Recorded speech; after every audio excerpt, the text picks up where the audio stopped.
जीवन जिस्ट के आज के इस वीडियो में आप सभी का स्वागत है। जैसा कि अभी तक के हमारे वीडियोस में हम शॉर्ट वीडियोस के ज़रिए एक से एक टॉपिक्स पर जो कि हमारे फॉलोअर्स या सब्सक्राइबर्स के ही प्रश्न होते हैं, उनके सवालों का जवाब देते हैं। उन्हीं शॉर्ट वीडियोस पर हमें कमेंट्स में लोग ये बोलते हैं कि आप लॉन्ग वीडियोस भी बनाइए ताकि आपकी जो डिस्कशन है या आपके जो पॉइंट्स हैं उन पर ज़्यादा क्लैरिटी मिल सके। तो आप सभी लोगों की गुजारिश पर, आप सभी लोगों की रिक्वेस्ट पर हम आज अपने पहले वीडियो के साथ, पहले लॉन्ग वीडियो के साथ आप सभी के बीच हैं। सर, आज का जो प्रश्न है, आज का जो टॉपिक है जिस पर डिस्कशन होनी है, वो ये है कि आज के समय में जब समाज में महिला और पुरुष दोनों बराबरी के लेवल पर हैं, दोनों ही प्रोफेशनल लेवल पर एक दूसरे के टफेस्ट कॉम्पिटिटर्स भी है काफ़ी जगहों पर और फाइनेंशियली इंडिपेंडेंट हैं।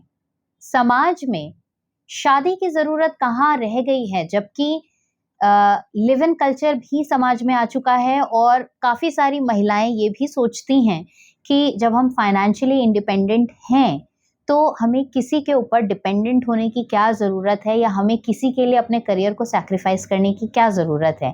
ऐसे में शादी की इम्पोर्टेंस या शादी की ज़रूरत क्या रह गई है? सारी चीज़ें बंधी हुई, एक दूसरे के साथ लिंक्ड। अब एक बच्चा पैदा होता है, वो पढ़ाई लिखाई करता है, बड़ा होता है, नौकरी करता है, उसके माँ बाप ने उसे पैदा किया है। ऑल्दो एक्सपेक्टेशंस होती हैं कि वो हाथ बटाता भी है एक टाइम तक, फिर वो अपना परिवार बनाता है, अपने परिवार की देखभाल करता है और इस प्रकार समाज जो है वो आगे बढ़ता है। और इंसान को क्योंकि समाज की ज़रूरत होती है, एक दूसरे की ज़रूरत होती है, तो इसीलिए शादी के रिश्ते बनाए जाते हैं कि हम एक दूसरे के साथ रह सकें, बच्चे पैदा करें और समाज को आगे बढ़ाएं, विकसित करें। लेकिन सर, अगर हम समाज की ज़रूरत के बारे में बात करें तो युवा पीढ़ी तो आज की डेट में समाज को लेकर ज़्यादा चिंतित है ही नहीं। वो अपने आप में व्यस्त हैं, वो अपने रील्स में, अपने पर्सनल कामों में, अपनी चीज़ों में व्यस्त हैं। उन्हें समाज से कोई मतलब नहीं है। समाज किस दिशा में जा रहा है या समाज के प्रति उनकी क्या ज़िम्मेदारी है, इस बात को लेकर युवा पीढ़ी में कोई ख़ास इंटरेस्ट है नहीं। और ऐसे में अगर हम एक इंसान की पर्सनल और इंडिविजुअल ग्रोथ की भी बात करें तो हर युवा अपनी ग्रोथ को लेकर अगर वो सोच रहा है कि मुझे ग्रो करना है, समाज से उसे मतलब नहीं, तो वो क्या गलत सोच रहा है? वो अपनी ग्रोथ को लेकर तो कॉन्शियस है। मैं वही बोलने वाला था कि शादी पर्सनल ग्रोथ में भी मदद करती है। कई युवा सोचेंगे कि ये किस तरह की अटपटी बात है कि शादी का बंधन कैसे इंसान को ग्रोथ की तरफ लेके जा सकता है। देखिए, जितने भी बुद्धिजीवी लोग हैं, जितने लोगों ने भी जीवन को जाना है, समझा है, जितनी भी किताबें लिखी गई हैं, उन सभी का ये मानना है कि संघर्ष इंसान को जीवन में उठाता है, बनाता है। और एक जानवर और इंसान में यही फर्क है कि जानवर जो है वो अपने मजे में पड़े रहता है, वो खाता है, बच्चे पैदा करता है और जहां जैसे रखा गया है वैसे रहता है। और इंसान जो है उसमें फर्क क्या है कि वो स्टडी करता है, पढ़ाई करता है, संघर्ष करता है, खुद को समझता है, खुद के जहन को समझता है, दूसरों को समझता है, व्यवहार समझता है, किस तरह बातचीत की जाए और सामाजिक ताना बाना इस प्रकार से बुना जाता है। और इंसान धीरे धीरे धीरे धीरे नॉलेज के साथ में ग्रो करना शुरू करता है और इसमें सबसे बड़ी भूमिका सामाजिक नॉलेज नहीं निभाती इंसान की ग्रोथ में। इंसान की ग्रोथ में सबसे बड़ी भूमिका निभाती है उसका व्यक्तिगत ज्ञान। अपने प्रति आपका जो ज्ञान है, अपने प्रति जो सजगता है, आप द मोमेंट अपने आप को समझना शुरू कर देते हैं, आपकी सही एजुकेशन हो जाती है। और शादी का जो इंस्टीट्यूशन है वो इसी के आसपास आधारित है। जब कोई इंसान आपके साथ आकर जुड़ता है, जो कि एक जरूरत भी है, क्योंकि बचपन में आपको हो सकता है पार्टनर की जरूरत ना हो, लेकिन जवानी में जब आप कदम रखते हैं, आप कमा रहे होते हैं, पैसे उड़ा रहे होते हैं, मजे कर रहे होते हैं, तो you need a partner to support you emotionally, जो आपको इमोशनली सपोर्ट करे, बुरे वक्त में आपका साथ दे, इजंट इट? और जब वो पार्टनर आता है तो आपको एडजस्ट करना पड़ता है।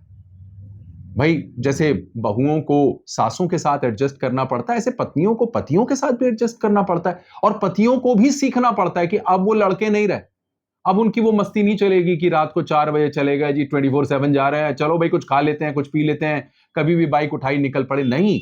अब उन्हें बंध के रहना होगा। लेकिन ये बंधन क्यों? ये ही देखिए बंधन है शायद जिसकी वजह से आज की युवा पीढ़ी शादी में इंटरेस्टेड ही नहीं है। देखिए, इसको एक छोटी सी के उदाहरण से समझिए। सबसे ज्यादा ऊंची उड़ने वाली जो पतंगे होती हैं ना, वो डोर से बंधी होती हैं।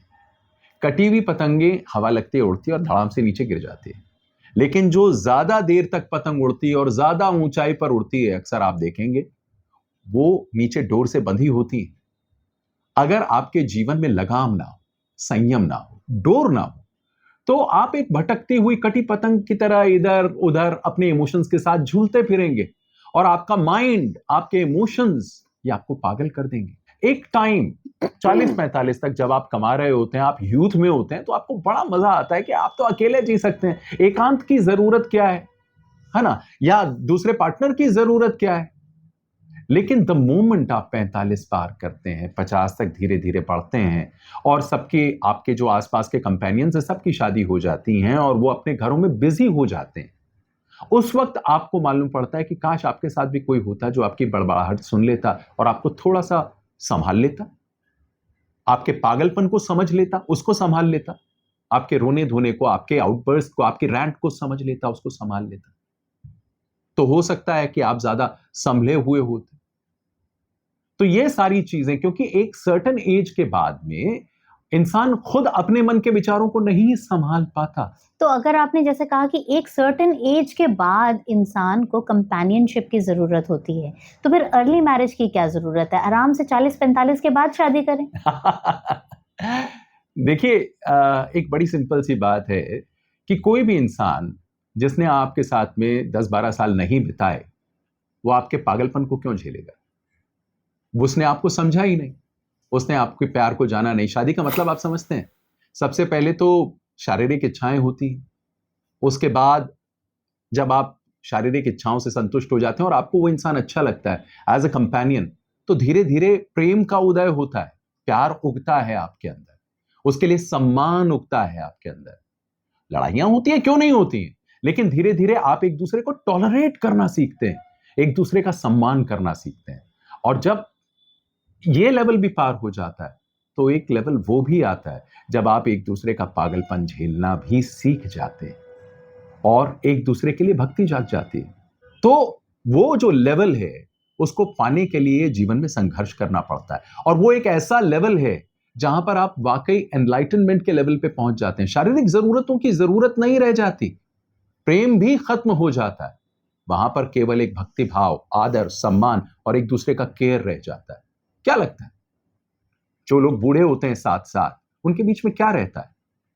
एक बहुत ही स्पिरिचुअल रिश्ता हो जाता है और इंसान धीरे धीरे धीरे धीरे एक दूसरे को संभालते हुए, एक दूसरे के साथ चलते हुए, एक दूसरे का सम्मान करते हुए, एक दूसरे के बारे में सीखते हुए, खुद के बारे में सीख जाता है, जान जाता है कि कैसे टॉलरेट किया जाए। मैंने इसको टॉलरेट करना सीख लिया, अब मैं अपने विचारों को भी टॉलरेट करना सीख लूंगा, अब मैं चुप रहना सीखूंगा, मैं लोगों को गालियां नहीं दूंगा। और फिर वो धीरे धीरे धीरे धीरे जीवन के गूढ़ रहस्य को समझ जाता है और चुपचाप मुस्कुराने लगता है। यहाँ पर सर एक जो युवा पीढ़ी जिस चीज से डर जाती है शादीशुदा रिश्ते में, जो मुझे समझ में आई है, वो ये है कि शादी के बाद का टॉर्चर। शादी से पहले आपने एक बड़ी ही उन्मुक्त सी लाइफ जी है, जिसमें आपने जो चाहा वो किया, जितने पार्टनर्स रखने चाहे उतने रखे। आप कोई आपसे सवाल पूछने वाला नहीं है कि तुमने ये क्यों किया और वो क्यों नहीं किया, जो कि शादी के बाद आपसे पूछे जाते हैं। तो ये जो शादी के बाद के कॉम्प्रोमाइजेस होते हैं या शादी के बाद की जो प्रताड़नाएं होती हैं, उससे घबरा कर भी या उससे दूर हटने के लिए भी जो यूथ है, युवा है, वो शादी नहीं करना चाहते हैं। तो ऐसे में उनको किस प्रकार से समझाया जाए कि ये प्रताड़ना झेलनी क्यों जरूरी है या इस प्रताड़ना को आप कैसे झेल सकते हैं? देखिए, जब आप 6 साल के होते हैं और आपको स्कूल में छोड़ा जाता है, तो पहले 1-2 दिन तो आप बहुत हल्ला मचाते हैं, नहीं मचाते? सारे बच्चे मचाते हैं।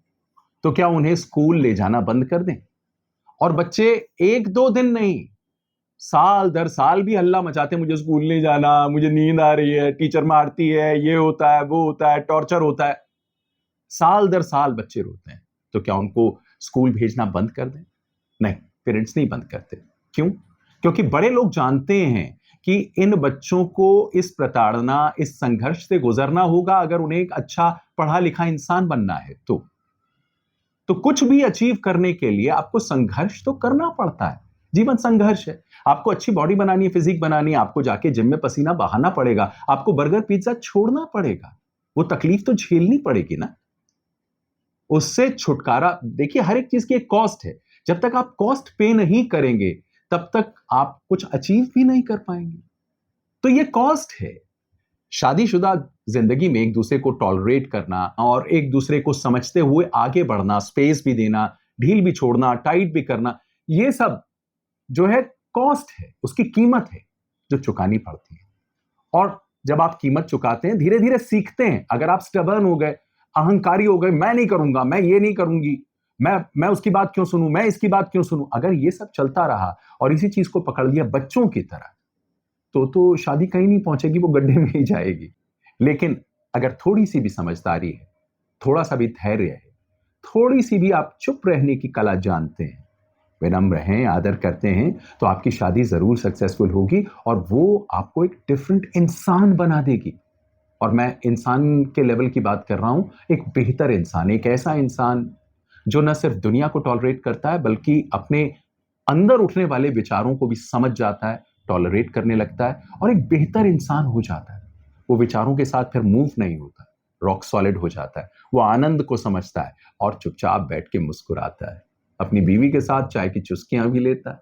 आज के इस टॉपिक का जो जिस्ट मैं समझ पाई हूँ, correct me if I am wrong, कि शादी इंसान को इसलिए करनी चाहिए क्योंकि शादी एक इंसान को एक सफल इंसान बनाती है।